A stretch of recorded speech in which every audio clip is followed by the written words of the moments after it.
portalbrefm.fr. C'est par ici que ça se passe avec Chantal sur Port d'Albret FM. C'est par ici que ça se passe, et plus précisément à Azur, au bord du lac, à l'occasion du festival Nectar de mots organisé par l'association Estancar. Un festival autour des mots dits, lus, écrits, chantés. Je vous propose un petit détour par les divers stands des nombreux exposants, avec un reportage ponctué des chansons de Landry Verdi, originaire d'Orthès, qui est venu à ce festival pour présenter ses nouveaux titres. Et vous pourrez aussi entendre des reprises de Laurent Vallon et de sa complice. Bonne écoute. portalbrefm.fr. Je suis au stand de Virginie Siemanek, qui donc a un stand qui s'appelle le Verre à soie. J'aimerais qu'elle m'explique un petit peu le concept qui est un peu particulier, puisque Virginie fait des poèmes à planter, entre autres. Alors moi je suis éditrice indépendante en fait, et donc ma particularité c'est de tout fabriquer à la main maintenant depuis 2021. Ma maison a 10 ans d'existence, mais avec la pandémie j'ai dû changer de façon de faire. Donc en fait je crée un univers de papier avec des livres, des romans, des nouvelles illustrées, des livres jeunesse, des poèmes à planter. Et le poème à planter c'est un peu particulier parce que je travaille avec des papiers ensemencés. Ça veut dire qu'il y a des graines dans les papiers. Ce sont des papiers de riz complètement biodégradables. Il n'y a aucune chimie. Mais alors, on a des coquelicots, on a des myosotis, des carottes, des salades. Et moi, j'imprime sur ces papiers des poèmes. Et ça me permet de vous présenter des poétesses contemporaines, en fait. Donc voilà, si vous voulez venir butiner, moi, je conseille de commencer par apprendre par cœur le poème, bien sûr. Ensuite, de le planter et d'arroser tous les jours en récitant. Comme ça, on se fait son petit coin poésie. Je pense qu'en ce moment, c'est très utile. Où est-ce qu'on peut vous trouver ou vous retrouver ? Alors en fait, moi je suis éditrice référencée à compte d'éditeur. Donc normalement, vous pouvez commander des livres du Verre à soie dans n'importe quelle librairie de France et de Navarre. Vous pouvez voir tous les lieux dans lesquels j'expose sur la première page de mon site internet www.leverreassoie.com. Marion Doga, illustratrice et auteure, est-ce que vous pouvez me présenter un petit peu votre travail ? Bonjour, donc je fais des livres pour les enfants que j'écris et que j'illustre, puisque je suis illustratrice à la base. J'avais des idées d'histoires à raconter pour les enfants, donc j'ai commencé à écrire mes propres histoires. Et donc j'ai 2 livres, Pierre et le secret de la lune, qui est un conte qui raconte la quête d'un petit garçon qui veut découvrir ce que la lune cache dans son dos. Donc c'était sur les thèmes de l'environnement et de l'espoir. Et un autre livre qui s'appelle Le jardin aux étoiles, où une jeune fille va essayer de comprendre comment on fait pousser des étoiles dans son jardin. Et c'est un vieux papy qui va lui transmettre son savoir. Donc ça parle de la transmission entre générations et un petit peu de la disparition, pour évoquer la disparition avec les enfants, pour pouvoir en parler. Et voilà, je mets beaucoup de poésie dans mes histoires. Après, j'illustre aussi d'autres choses que des livres. Je fais des affiches, de la papeterie, voilà, ce genre de choses. Vous êtes d'abord illustratrice ?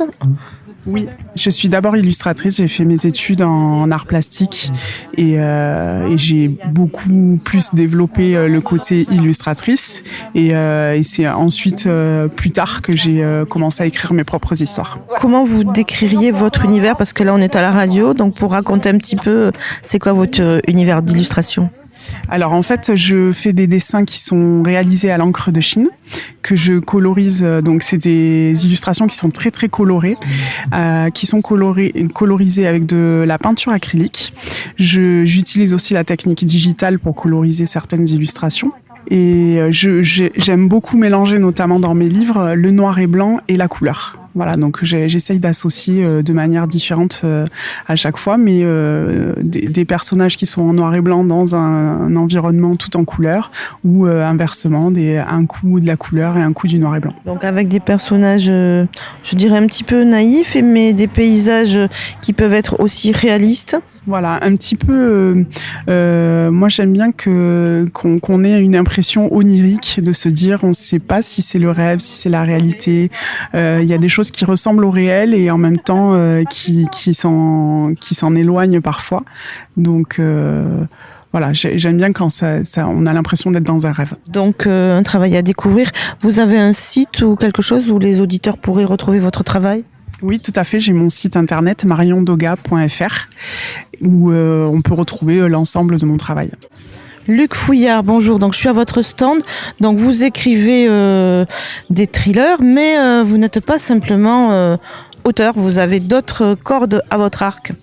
Racontez-nous un petit peu. Qui êtes-vous? Que faites-vous? Oui, bonjour à toutes et à tous. Je m'appelle Luc Fouillard. Je suis avant tout scénariste depuis plus de 25 ans. J'ai écrit pour la télévision, pour des séries comme PJ. J'ai écrit aussi du dessin animé avec le Marsupilami. J'ai vendu des concepts de séries et je suis consultant en dramaturgie. Fort de cette expérience, j'ai enseigné dans plusieurs écoles de cinéma à Paris et puis dans les Landes également. Et j'en ai fait un livre qui s'appelle Le scénario de A à Z, qui marche plutôt très bien. C'est vraiment un gros succès. Et c'est pour tous les gens qui veulent écrire, se mettre à l'écriture, de l'auteur en herbe à l'auteur chevronné, où c'est des techniques d'écriture qui sont bien particulières, parce que c'est une écriture visuelle, mais la dramaturgie est une autre forme de dramaturgie. Voilà. Alors, j'ai réussi aussi, comme j'habite dans les Landes depuis environ une dizaine d'années, à faire un premier roman, un thriller qui se déroule sur le territoire de Souston, Dax, Montmarsan et Vieux-Boucau. Donc on évolue dans ce territoire et c'est une infirmière qui va devoir mener son enquête sur un drame qui s'est passé dans sa vie, qui n'est pas lié au hasard. Qui est sur la thématique des accidents. Voilà. Donc, on pourrait croire que ça arrive de manière fortuite. Et c'est au cours d'un reportage télévisé que je me suis posé la question, pourquoi ces accidents avec ces chauffeurs routiers? Et si on faisait ci, si on faisait ça? Donc, de là est née une histoire. C'est écrit comme un road movie, comme un téléfilm qui se déroule ici. C'est assez rythmé, c'est pas très littéraire dans le sens où c'est des belles phrases avec des grosses descriptions, mais par contre, je me suis attaché à la psychologie des personnages, à l'intrigue et surtout au rythme. C'est-à-dire que je voulais voir un petit peu le film que j'avais envie de voir à l'écran ou à la télévision. Voilà. Corinne Nadeau-Casade, est-ce que vous pourriez un petit peu me présenter votre travail et votre univers, s'il vous plaît? Oui, alors bonjour. Bon, mon univers d'auteur, c'est surtout le terroir, mais historique. Je me suis intéressée depuis plusieurs années à raconter la vie des gens à des périodes différentes, comme la Première Guerre mondiale sur le bassin d'Arcachon, après plutôt les années après Deuxième Guerre mondiale, les années 50, mais sur les Landes girondines et le bassin. Et après, j'ai poussé mes investigations jusqu'à Marie-Antoinette, pour qui j'ai une passion. Et donc, mon dernier livre est une fiction historique sur la vie de Marie-Antoinette, associée à la vie d'une héroïne historienne contemporaine. Voilà, un petit peu dans quoi je berce. Ça veut dire que vous faites des travaux historiques documentés avant de vous lancer dans votre écriture? Ah oui, toujours. C'est beaucoup de travail de recherche. Quand j'ai travaillé sur la guerre, bien sûr, j'ai travaillé à peu près 9 mois de recherche en lisant énormément, en faisant des recherches sur Internet, bien sûr. On ne peut pas attaquer un livre historique sans avoir une base sérieuse, parce que là, on serait tout de suite rejeté, et c'est normal. Et pour travailler sur Marie-Antoinette, ça m'a pris 5 ans. Marie-Antoinette, c'est Yola, reine déchue du bassin d'Arcachon, donc c'est le tout dernier que vous venez de créer, d'écrire. Quand elle a posé ses lèvres sur mon corps interdit, j'ai promis d'être son élève à vie. Elle a confondu ma peau, mes besoins, ses envies. J'ai goûté à sa poésie, ces évidences que l'on gomme en l'espace d'un instant, pour profiter des arômes du temps. Ai-je le défaut d'être un homme ou de n'être qu'un amant, et de n'offrir que ma pomme d'Adam? Elle est partie pour une autre le matin au petit jour, en me laissant quelques notes sur un vieux tambour. Elle est partie pour une autre comme un aller sans retour, et Et si ce n'est pas ma faute, c'est celle de l'amour. Mes mains n'étaient pas si douces, ou peut-être un peu sages. N'étais-je pas assez sauvage lorsqu'elle me serrait fort, me tirant sur ses seins? Était-ce pour chercher les miens? Quand je lui livrais mes doutes, comme on coule une épave, ma voix lui sonnait bien trop grave. Au regret de n'avoir pu lui offrir un chemin, elle écrit l'amour au féminin. Elle est partie pour une autre le matin au petit jour, en me laissant quelques notes sur un vieux tambour. Elle est partie pour une autre comme un aller sans retour. Et si ce n'est pas ma faute, c'est celle de l'amour. Elle est partie pour une autre le matin au petit jour. Elle s'est jouée de mon cœur comme d'un vieux tambour. Elle est partie pour une autre comme un aller sans retour. Et finalement c'est toujours la faute de l'amour.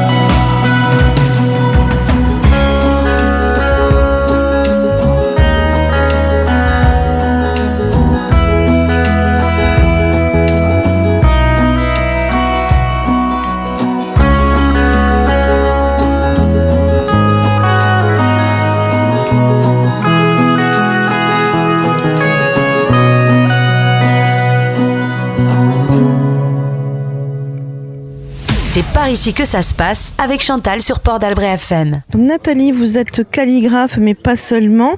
J'aimerais que vous me parliez un petit peu de votre travail. Comment vous est venue cette passion pour la calligraphie ? Je suis un peu née dedans. J'ai fait les arts appliqués. Déjà, je pratiquais les écritures, nos écritures à nous. Et puis très vite, j'ai été passionnée aussi par l'Asie, par le Japon, et l'envie d'écrire, de faire de la calligraphie japonaise, parce que c'est une liberté avec les pinceaux qui est extraordinaire. On peut faire à la fois quelque chose de très raide et à la fois quelque chose de très rond.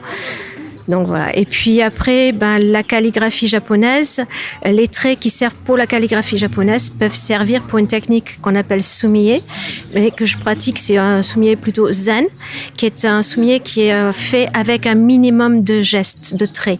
Je dis toujours, quand on peut faire avec un trait, pourquoi en utiliser deux? Voilà. C'est vraiment minimalisé au maximum. Donc les symboles calligraphiés ont un sens. Ah oui, tout à fait, tout à fait. Alors, ils peuvent avoir un sens tout seuls et ils peuvent avoir un sens à se mettant à plusieurs. Jérôme Camedescas, j'aimerais bien que vous me présentiez votre univers. Bonjour, alors moi mon univers c'est de la fantasy sur un univers de mythologie nordique et également de la science-fiction un peu horrifique, donc toujours dans le dark, donc ce sont les deux gammes principales. Un ouvrage qui a un peu plus de succès que les autres ou que vous conseilleriez L'impératrice des chimères, c'est le best-seller, c'est le premier. Ça va être le plus sombre également et c'est celui qui se vend le mieux parce qu'il y a une dimension à la fois épique et aussi de quête initiatique. Donc voilà, ça joue avec les peurs et l'évolution des personnages. Donc il plaît assez, oui.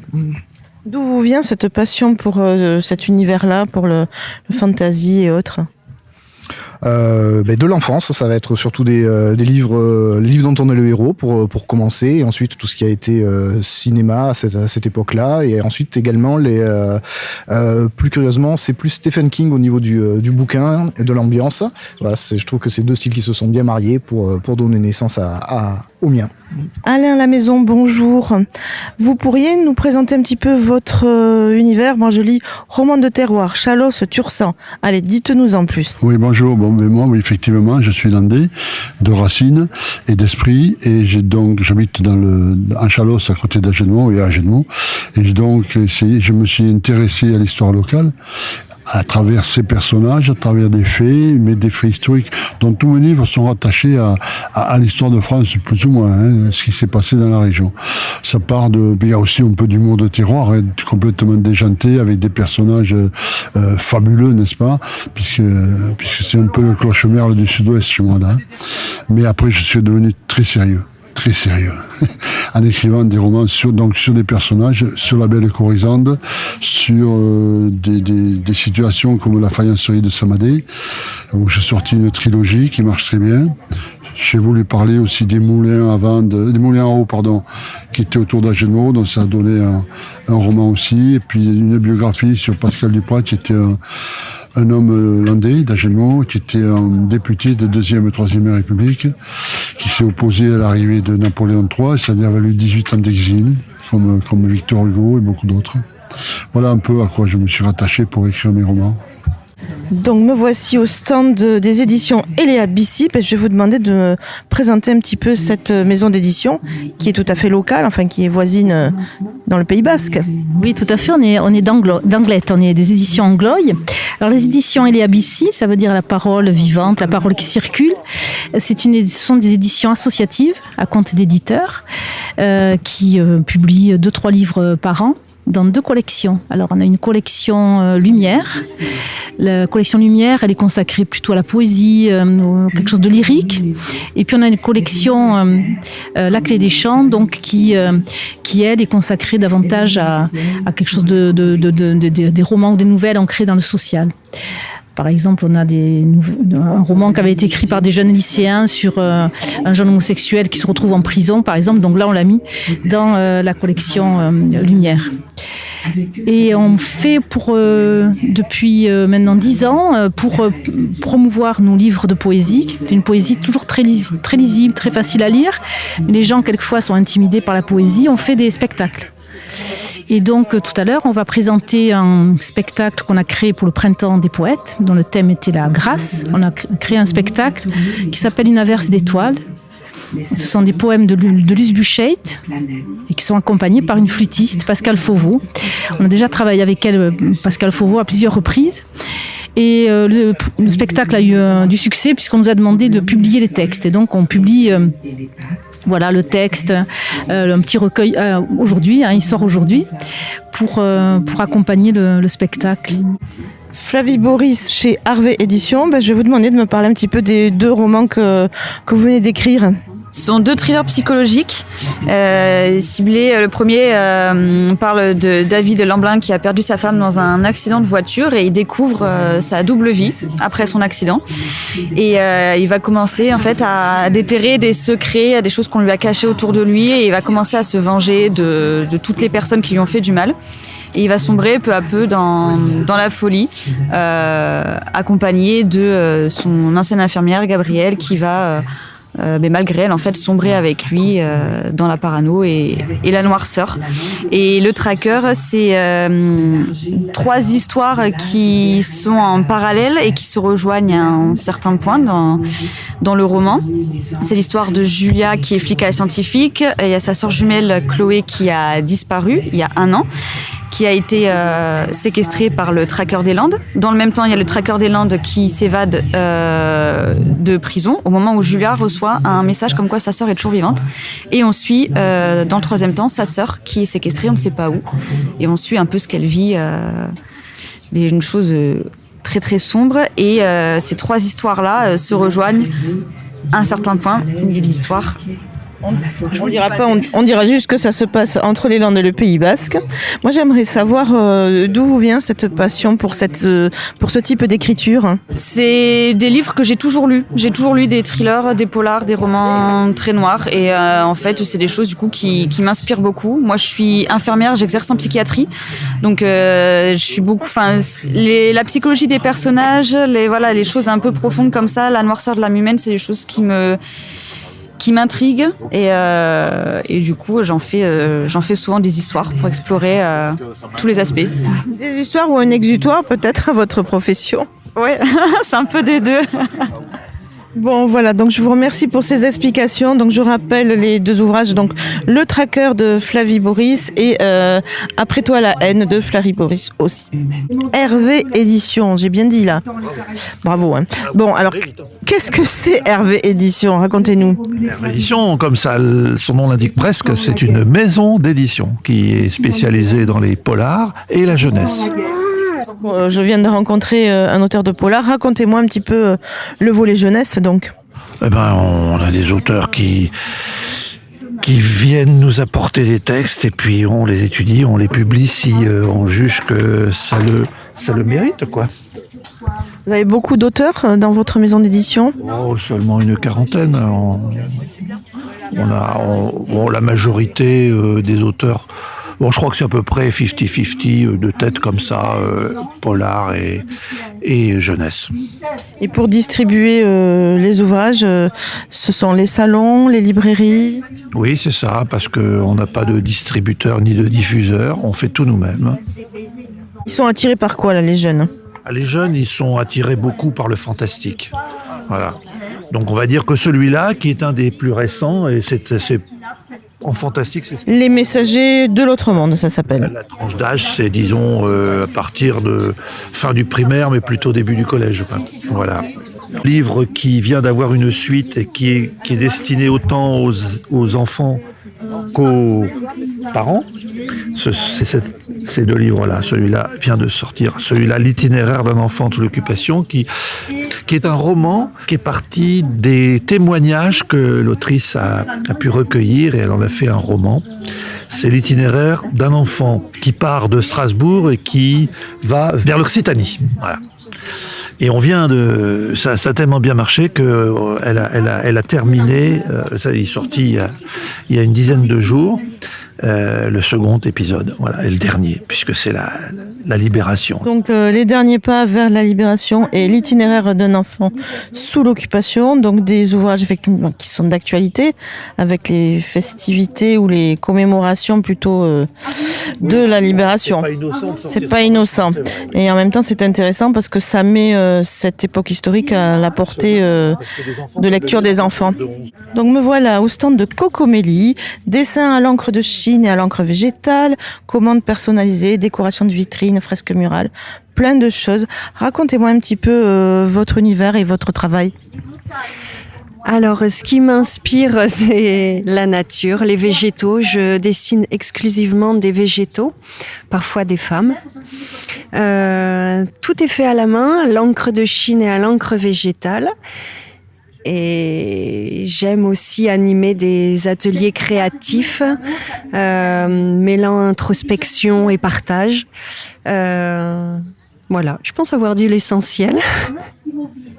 Où est-ce qu'on peut rencontrer votre travail en dehors des stands d'exposition comme aujourd'hui ? Alors j'habite à Léon et sinon je dépose quelques reproductions en série très limitée dans la boutique Ekadua à Dax. C'est une boutique de créateurs locaux. D'où vous vient cette passion pour ce travail très fin, très précis sur le végétal ? En fait, j'ai toujours dessiné depuis toute petite. Et puis la nature, c'est vraiment un lieu de reconnexion où on se ressource. Mes grands-parents étaient fermiers, donc j'ai toujours eu les pieds dans la terre et à Léon on habite à l'orée du bois, donc dès que possible je vais me balader, m'y ressourcer et voilà, c'est vraiment ce qui m'inspire en tout cas aujourd'hui.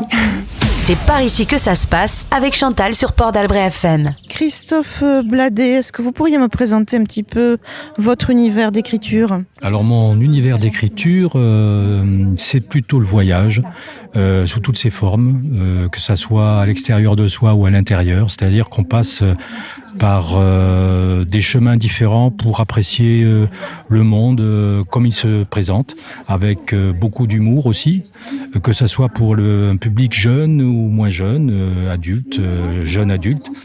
Et donc c'est souvent une quête pour devenir meilleur quand on a fait ce voyage. Voilà, c'est un petit peu la trame de ce que je peux écrire.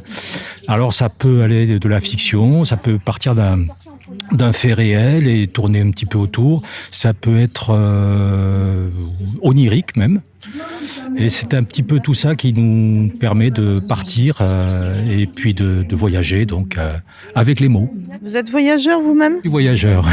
J'ai beaucoup voyagé, j'ai beaucoup appris et je me suis souvent remis en question et ça m'a permis d'apprécier l'humilité par rapport aux événements et puis le fait qu'on puisse s'évader, toujours apprendre des autres et des lieux différents qu'on rencontre. Donc là, vous proposez des voyages à travers les mots. Où est-ce qu'on peut avoir vos livres ? Vous êtes édité ? Je suis édité effectivement une maison d'édition Ex-Aequo qui se trouve dans les Vosges.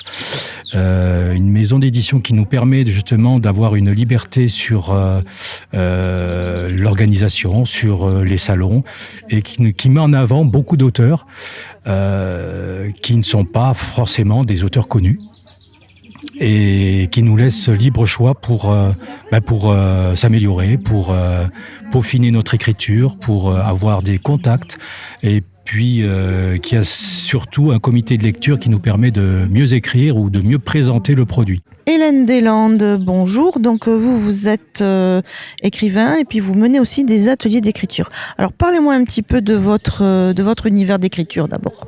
Bonjour, alors mon univers c'est le récit de vie, l'autobiographie, la biographie. J'accompagne notamment les personnes âgées dans les EHPAD. Si elles peuvent écrire, elles écrivent, et si elles ne peuvent pas, c'est moi qui écris pour elles. Voilà. Donc les vies ordinaires et extraordinaires, de monsieur, madame, tout le monde, comme on dit. C'est mon univers, tout ce qui touche à l'humain. Et puis les ateliers d'écriture. Les ateliers d'écriture, c'est dans les EHPAD, les résidences seniors, cafés associatifs, les collèges aussi, puisque j'étais enseignante. Donc écriture de soi avec des troisièmes, par exemple. Dans les EHPAD, s'ils peuvent écrire toutes sortes d'activités. Et sinon, on a un projet dans un EHPAD de la région où on a choisi des thèmes ensemble. Et chaque mois, 2 fois par mois, on enregistre. Les personnes âgées partagent leurs expériences et j'écris pour elles. Et ensuite, j'écris un poème relié à tout ça et on en fera un recueil, on en fera un petit cadeau de fin d'année pour les familles. Pourquoi c'est important, cette aide à l'écriture que vous proposez ? Alors, pour les personnes âgées, c'est essentiel parce que, notamment dans les EHPAD, le personnel soignant, évidemment, est déjà sous pression, donc on n'a pas trop le temps d'écouter. Et elles ont beaucoup de choses à dire. Elles n'ont pas toujours été écoutées déjà dans leur vie. Et elles ont parfois des secrets à livrer et ça les aide aussi à prendre conscience de tout ce qu'elles ont apporté, de tout ce qu'elles ont été, de tout ce qu'elles ont vécu. Et c'est très important pour elles de revivre tout ça. Et ce qu'elles disent aussi souvent, c'est qu'elles ne le voient pas comme un souvenir. Elles revivent vraiment ces émotions, elles retournent dans ce moment. Et ça leur fait beaucoup de bien. Donc c'était Hélène Deslandes, autrice, biographe, atelier d'écriture et coaching de vie. Et on peut aller voir ce qu'elle fait plus précisément sur le site www.helenedeslandes.com. Oublier les heures et laisser le printemps filer. S'occuper des cœurs, écouter le présent siffler. Retrouver la douceur du temps qui coule. À l'évidence, et goûter au bonheur du silence. Se donner aux autres comme on offre un livre. Trouver son trésor dans l'envie de vivre en décalage. Faire ce que l'on peut comprendre à moitié. Échouer de son mieux et recommencer à chaque page. Ne m'attends pas, je te le promets. Je prends soin de moi. J'apprends à aimer. Un jour viendra, nous pourrons goûter aux fruits de ces choix que l'on a fait. Semer quelques graines en automne et puis oublier. Quand l'amour n'est fait que d'atomes, ces pommes sont sucrées. Nos sourires en bourgeons réclament encore qu'on les butine. Et si les fleurs n'étaient que les corps des lutines, chercher leur reflet dans la pluie qui perle, ou comment parler le langage des merles et des mésanges. Apprendre à voler, caresser le ciel sans même abîmer les fragiles ailes au dos des anges. Ne m'attends pas, je te le promets, je prends soin de moi, j'apprends à aimer. Un jour viendra, nous pourrons goûter aux fruits de ces choix que l'on a fait. Ne m'attends pas, je te le promets, je prends soin de moi, j'apprends à aimer. Un jour viendra, nous pourrons goûter aux fruits de ces choix que l'on a fait.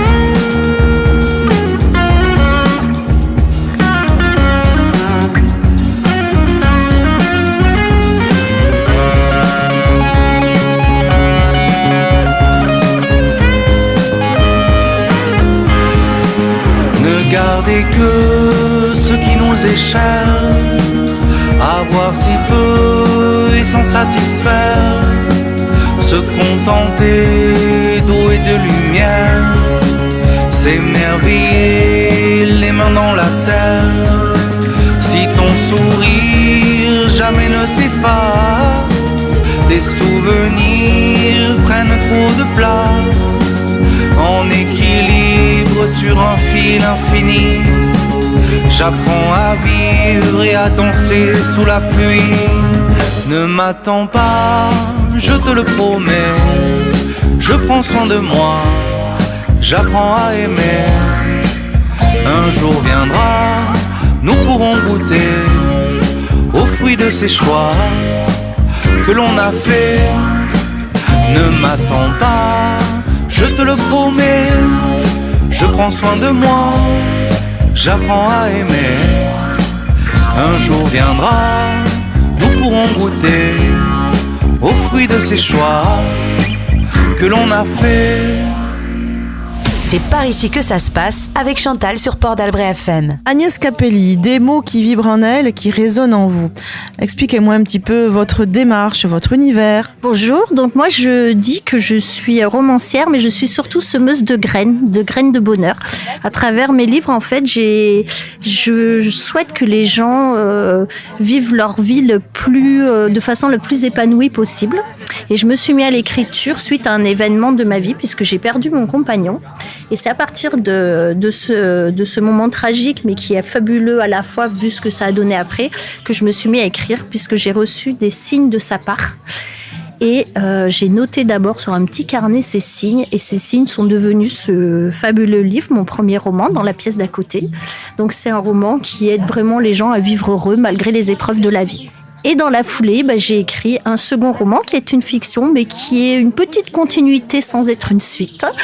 Et c'est toujours la même idée, c'est vraiment que les gens vivent au maximum cette vie sur Terre sans se prendre la tête, en se libérant de leurs peurs, voilà. Et mon dernier écrit, c'est une jolie bande dessinée sur la pensée positive, parce que je me dis que si la magie de la vie, on l'expliquait dès le plus jeune âge, on s'enquiquinerait pas à avoir un gros sac à dos, voilà, donc avec plein de pierres qui sont bien lourdes à porter. Donc pour moi, j'écris pour rendre la vie légère. Mon site Facebook, c'est Agnès Capelli, ou alors c'est les éditions Mensa Bark Éditions. Mensa Bark, c'est un peu compliqué, c'est MENSABARK C-A-P-E-L-A-R-K. Et Capelli, c'est avec un Y, je précise. Capelli, C-A-P-E-L-Y. Et Mensa Bark édition, en fait, c'est parce que c'est les noms des deux petits personnages de ma BD. Et c'est Mensa et Bark. Mais du coup, Mensa Bark, chacun mène sa barque au mieux qu'il peut. Voilà, la petite histoire. Marie-Claire Mouneir, vous allez un petit peu nous partager votre univers. Que faites-vous? De quoi parlent vos ouvrages? Alors, Marie-Pierre Mouneir est une ancienne assistante de direction qui a démarré en 2015 un deuxième burn-out. Et j'ai négocié ma rupture conventionnelle et j'ai écrit mon histoire. C'était un rêve que j'avais depuis plus de 30 ans, mais que je remettais toujours à plus tard. Mon histoire est simple et compliquée à la fois, dans le sens où je suis un enfant illégitime des années 60, entre un médecin et une infirmière à Bordeaux. Et le médecin est marié à 2 enfants, n'assume pas, ne me reconnaît pas. L'infirmière fait une dépression et se suicide quand j'ai 9 ans. Sauf que j'ai jamais vécu avec elle, ni avec lui. Lui, c'est un point d'interrogation. Et j'ai passé ma vie avec ce point d'interrogation. Donc, ça a été compliqué. Et j'ai été élevée par ma grand-mère maternelle, qui était une personne très castratrice et qui m'a enfermée les 3 premières années de ma vie dans l'appartement. Parce qu'elle n'assumait pas, par peur du jugement des autres, etc. Pour diverses raisons, elle n'assumait pas. Et ma mère n'arrivait pas apparemment à venir me voir et ça l'a énormément perturbée entre le mystère de ma naissance, son métier d'infirmière qui n'était pas simple non plus, enfin bon bref, les conflits familiaux et donc elle s'est donné la mort j'avais 9 ans. En 1970. Et à partir de là, elle m'a placée chez une nourrice à Bordeaux, etc. Donc enfin, je raconte cette histoire-là dans mon premier livre, Enfin libéré, que j'ai publié, auto-publié au printemps 2016 pour les 20 ans de ma fille. Mais ça, c'était pas du tout prévu. Ça s'est fait comme ça. Et à partir de là, j'ai créé mon métier d'écrit-thérapeute. Et aujourd'hui, tout en continuant d'écrire, parce que je viens de sortir mon 8e livre, qui est mon histoire revisiter mes versions résilience, où j'ai fait des liens entre chaque expérience, chaque personne rencontrée, pour en retirer les signes et les synchronicités qu'a voulu m'envoyer la vie, pour justement faire la paix avec le passé, me libérer des peurs, des schémas familiaux, enfin me libérer de tout le package qu'on m'a mis sur le dos avec ma généalogie. Donc, et j'ai beaucoup effectivement évolué et j'accompagne les personnes sur le côté thérapeutique en séance individuelle, en atelier d'écrit-thérapie. J'ai aussi des programmes en ligne, dont un qui s'appelle Rebondir après un burn-out, un autre qui s'appelle Écrire pour se libérer et un autre qui s'appelle Clarté. Et si je mettais de la clarté dans ma vie. Voilà, et ça c'est une facette de mon métier. Et la deuxième facette, c'est d'accompagner les auteurs ou les personnes qui ont envie de coucher leur histoire sur le papier, qu'elle soit réelle ou qu'elle soit fictive, en associant la thérapie quand il y en a besoin. Et j'accompagne de l'idée à la publication. Voilà, toutes les infos sont sur mon site internet mouneir.net, donc MOUNEYRES.net, et sur ma chaîne YouTube, Délivrez-vous, Marie-Pierre Mouneir, Délivrez-vous.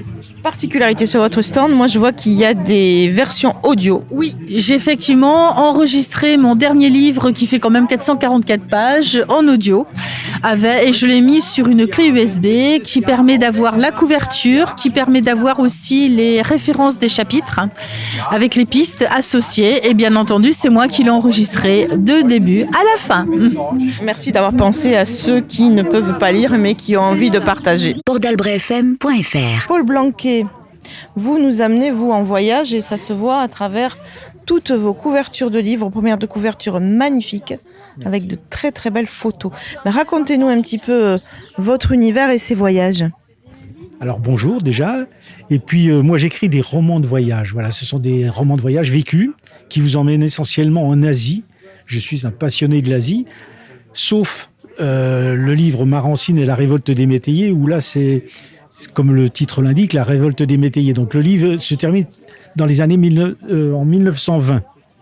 tous les autres de mes ouvrages, ce sont des romans de voyage vécus, où je peux vous emmener sur 1000 km de piste à la rencontre d'une communauté tibétaine qui ne soit pas sous la domination chinoise, ou encore en Chine avec l'enfant roi, le garçon que l'on vénère, la petite fille qu'on élimine, la rencontre avec soi-même dans l'Himalaya. C'est pas forcément le plus facile. Et le petit dernier vous emmène sur le Yangtze-Kiang, un endroit aujourd'hui disparu qui a été englouti par les eaux du barrage des Trois Gorges. C'est un lieu mystique où on parlait avec les esprits, où la grue à crête rouge emmenait l'âme des défunts vers l'au-delà, etc., etc. Voilà mon domaine. Ces photos sur les premières de couverture. Ce sont mes photos. Ce sont mes photos, effectivement, oui.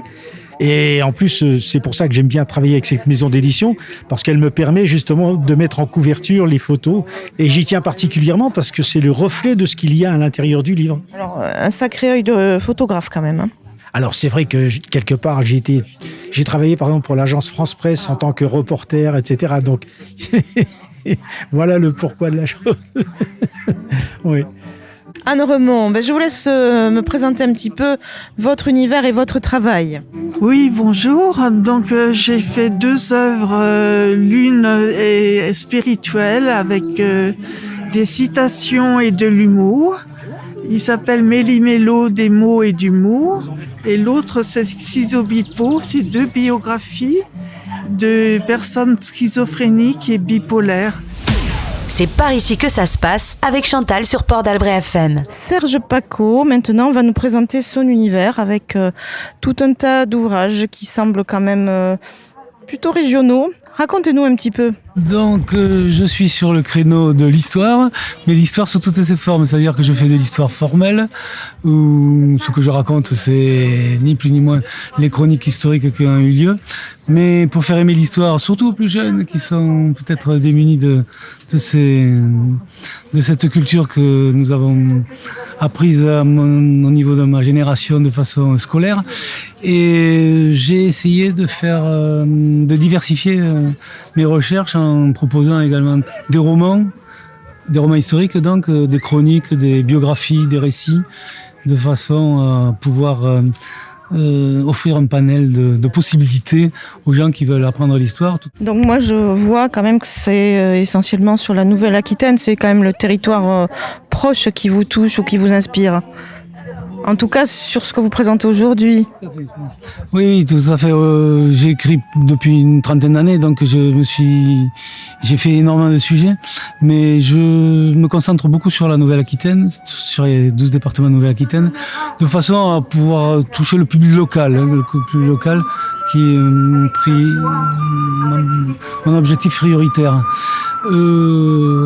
Évidemment, je suis des Landes, donc j'ai beaucoup écrit sur les Landes, mais pas que. Je vais voir les départements contigus et je développe sur le Béarn, sur le Pays Basque, sur la Gironde, etc., en allant jusqu'aux frontières de cette Nouvelle-Aquitaine qui est le Poitou, etc. En tout cas, pour donner une idée aux auditeurs, donc sur le stand aujourd'hui, il y a des ouvrages sur l'histoire de Bayonne, de Bordeaux, de Biarritz, du Béarn. Il y a ce qu'on peut appeler peut-être les vieilles pierres des Landes. Et puis il y a aussi peut-être des romans historiques. Voilà, exactement. Femmes d'autrefois en Nouvelle-Aquitaine, Jean Prince d'Aquitaine, etc., etc. Les Templiers, les petites histoires des Pyrénées. Donc beaucoup de choses. J'ai ramené des cicatrices, des parfums qui n'existaient pas, quelques mystères et maléfices, de retour à Fortaleza. Dans les coquillages d'Afrique, une prêtresse a vu ton nom, Maé des Santos et du mystique, dépêche-toi, je tourne en rond. Je suis marin, un peu artiste, j'aime les ports que tu aimes, j'aime l'amour et la musique, ne sois pas triste, on se reverra. É marinheiro, ele é artista, vive nos portos onde estará, cheio de amor e vai cantar, não fique triste, ele vai voltar.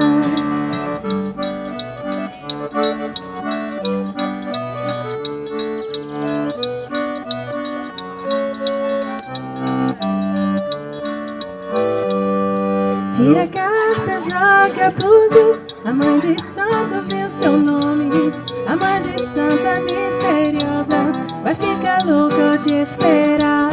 Alors je chante cette musique, j'espère que tu l'entendras, de Salvador jusqu'à jusqu'à Recife et même au fond du Sahara. Je suis marin, un peu artiste, j'aime les ports que tu aimas, j'aime l'amour et la musique, ne sois pas triste, on se reverra. É marinheiro, ele é artista, vive nos portos onde estará, cheio de amor, vive a cantar, não fique triste, ele vai voltar.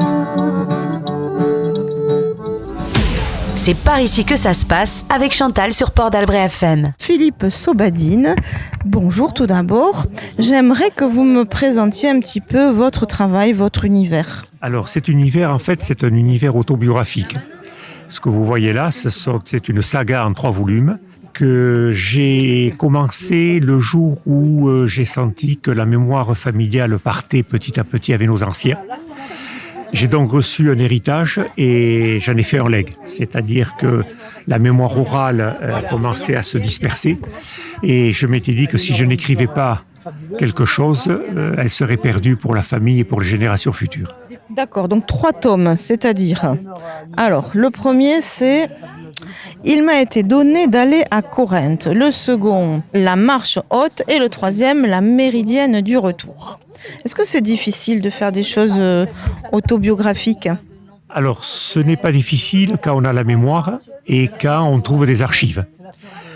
Mon père, enfin mes parents, au moins avaient un peu le don de la conservation et j'ai pu retrouver dans un certain nombre de cartons, alors pas forcément rangés dans l'ordre, des documents, beaucoup de photos, parce que tout ce que je raconte est vrai. Les personnages sont vrais, les situations sont vraies, le contexte historique est vrai. Et comme il fallait un point de départ, j'ai pris celui où ma mère m'amène, alors que j'ai 6 mois, en plein Sahara algérien, pour rejoindre mon père qui est méhariste dans l'armée française. D'où la couverture qui représente la poste, où ma mère était receveuse. Et nous logions derrière la poste, ce qui fait que mes 8 premières années, je les ai passées les pieds dans le sable et je n'ai jamais connu un hiver.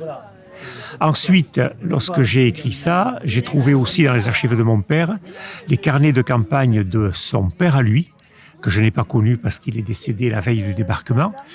Et donc mon grand-père paternel a fait 14-18 comme beaucoup de nos anciens, mais aussi la guerre du Liban.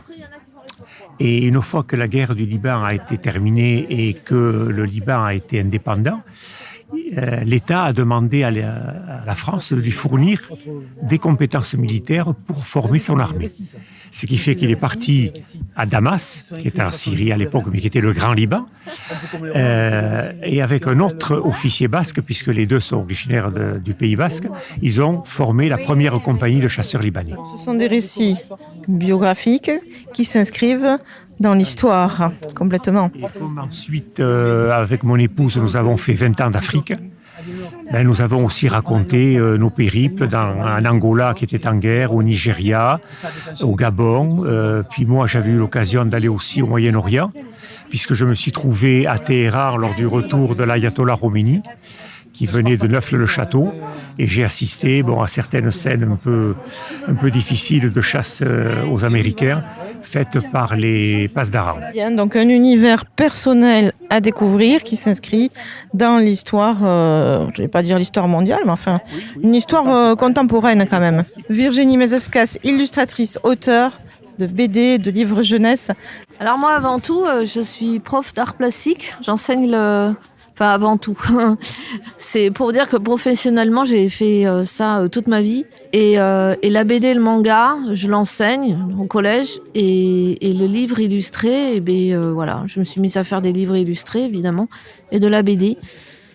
Pour la jeunesse, voilà, j'en ai fait un paquet. J'ai le plaisir de voyager en France, de pouvoir les présenter. Il y a de l'humour, il y a beaucoup d'espoir. Il y a quoi il y en a pour tout le monde, quoi, en fait. On s'y retrouve. On s'y retrouve. Vous êtes d'abord donc illustratrice de par votre métier ? Oui, illustratrice, auteur, et je dessine aussi pour les auteurs. Ça m'est arrivé, j'en ai eu 3 qui sont venus me voir. Voilà, je fais aussi des planches quand on me les demande pour les associations, pour récolter de l'argent. Voilà, parce que c'est ça l'art aussi. On peut chanter, on peut offrir des dessins, des planches pour essayer de trouver des fonds pour certaines associations. C'est avec plaisir. Le but, c'est qu'il soit lu. Là, il y a une dame qui est venue tout à l'heure qui m'a dit votre livre que je vous ai acheté il y a 5 ans ici. Ma fille, elle est toujours avec elle et au collège, elle a présenté et ils en ont parlé et ils ont fait quelque chose avec ce livre-là. Moi, ça me suffit. C'est ça, continuer à lire les enfants, continuer à lire même les grands, les petits. Parce qu'à travers la lecture, il y a l'imagination. Il y a tout un imaginaire qui se met en route. Et chacun son histoire. On se fait une histoire dans la tête quand on lit. Et ça nous emmène en balade. Estelle Loiseau, bonjour. Sur votre pupitre, pas mal de choses différentes. J'aimerais que vous me présentiez votre univers parce que je vois des choses qui ont trait à la cuisine, au voyage. Je vois des choses qui semblent être plutôt destinées aux enfants. Quel est votre univers ? Alors en réalité, mon écriture est exactement la même pour tous ces ouvrages. C'est de l'écriture authentique et intime. Le voyage pour amener les personnes à oser voyager à l'intérieur d'eux-mêmes et être attentifs au monde qui nous entoure. Mes petits livres que vous voyez qui, pour vous, font appel à l'enfance sont destinés à tout le monde puisque ce sont des contes philosophiques et donc ils font appel à tous, petits et grands, à tous ceux qui un jour ont été enfants. Donc bien souvent, les personnes âgées osent avoir un retour à leur enfant qui est à l'intérieur d'eux-mêmes. Donc c'est oser avoir confiance en soi, avoir confiance en ses rêves, oser être soi-même dans ce monde. Le voyage semble être un des fils conducteurs pour certains de vos ouvrages. Pour tous mes ouvrages en réalité, puisque comme je vous le dis, l'important c'est oser le voyage à l'intérieur de soi-même pour apprendre à se connaître et oser être soi-même à chaque instant. C'est par ici que ça se passe avec Chantal sur Port d'Albret FM. Eh bien, me voici en compagnie de William Larquet, qui est membre du groupe Alios, qui a plein de cordes à son arc. Il est aussi auteur, il écrit des chansons, il écrit plein de choses. Et puis là, on l'a invité à Estancart aujourd'hui dans le cadre d'un atelier d'écriture où une dizaine de personnes ont participé. Alors on va parler de ces ateliers d'écriture. Expliquez-nous précisément qu'est-ce que c'est un atelier d'écriture. Alors un atelier d'écriture, c'est un moment que l'on se consacre pour venir jouer avec les mots. Moi, j'intitule mes ateliers « Dompter les amimaux ». Et donc, je pense qu'il se cache un dompteur d'amimaux en chacun d'entre nous. Il faut passer le pas, il faut oser. Ce n'est pas quelque chose de... On n'a pas besoin d'être un grand littéraire pour faire ce genre d'exercice. Il suffit d'y venir avec une envie de jongler les mots quelque part et de se faire plaisir, de s'exprimer d'une façon qui est peut-être inhabituelle pour chacun d'entre nous. Que viennent chercher les gens dans ces ateliers selon vous, en sachant que certains ont quand même beaucoup d'appréhension? Alors, en principe, c'est vrai que les gens qui fréquentent les ateliers d'écriture sont des gens qui, à la base, aiment déjà écrire. Mais je pense qu'on peut s'amuser, il faut oser franchir le pas. C'est vrai qu'il y a cette sorte de barrière, c'est un petit peu comme l'opéra, on considère que c'est quelque chose d'élitiste peut-être, alors qu'en fait, il suffit de venir avec qui on est, avec les mots que l'on a dans la tête et de se les offrir déjà, et de les offrir aux autres en s'amusant. Donc aujourd'hui, on était dans un atelier de découverte, mais les ateliers d'écriture, c'est quelque chose que vous pratiquez de façon régulière. Oui, je suis aussi un des cofondateurs de l'association Artistes en Hermes, qui est CISA Hermes. Et dans le cadre des activités de l'association, je propose des ateliers d'écriture classiques, comme celui qu'on a mené ici, qui est plutôt en prose ou en poésie, en vers. Mais avec Artistes en Hermes, on propose aussi un atelier d'écriture de chansons à l'année, avec le groupe Alios d'ailleurs, qui s'appelle Les Paroliers en Hermes. Et je peux dire la date ce sera le 30 juin, nous allons faire la fête de l'association, où il y aura la restitution de cet atelier d'écriture de chansons. Donc là, vous avez des gens qui viennent régulièrement écrire, et ces chansons, c'est le groupe Alios après qui les met en musique. Alors voilà, chacun vient pour écrire son texte. Moi qui suis plus orienté vers l'écriture, j'accompagne chacun des élèves. Cette année, on en a 7 à écrire leur texte. Et Marie et Thomas, qui sont les deux autres membres du groupe Alios, les mettent en musique. Très beau projet. Je vous remercie. Je souhaite longue vie à tous les projets que vous portez et à Artistes en Herbe. Merci beaucoup Chantal.